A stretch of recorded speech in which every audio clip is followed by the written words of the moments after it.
नमस्कार दोस्तों, पूजा जौनपुरिया चैनल में आप सभी के स्वागत बा। तो आज एक हम बहुत मज़ेदार गीत लेकर आए हैं, तो चलिए हमारा गीत सुनिए और जैसा लगे हमें कमेंट में ज़रूर बताना। तो चलिए सुनिए।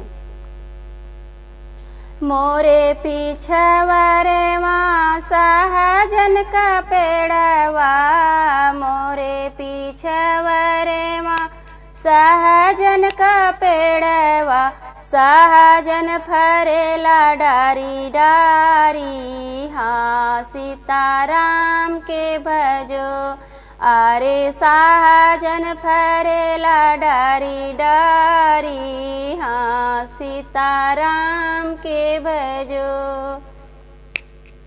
ऊ सहजन तोड़ई गईली दूल्हे की बाहिन, ऊ सहजन तोड़न गई दूल्हा के बाहिन। लहंगा लिहनिया रुझाई, हाँ सीताराम से भजो, अरे लहंगा लिहनिया रुझाई। हाँ सीताराम से भजो।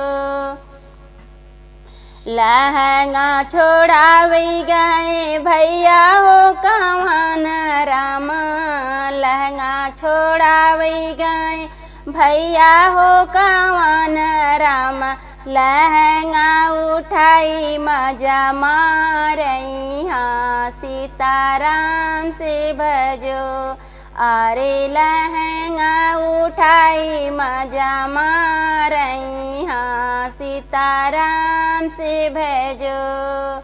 मोरे पीछवरवा सहजन के पेड़वा, मोरे पीछवरवा सहजन के पेड़वा, सहजन फरेला डारी डारी। हाँ सीताराम से भजो, अरे सहजन फरेला डारी डारी। हाँ सीताराम से भजो। सहजन तोड़न गई समाधि की बाही, सहजन तोड़न गई समाधि की बाही। लहंगा लिहनिया रुझाई, हाँ सीताराम से भजो, अरे लहंगा लिहनिया रुझाई। हाँ सीताराम से भजो।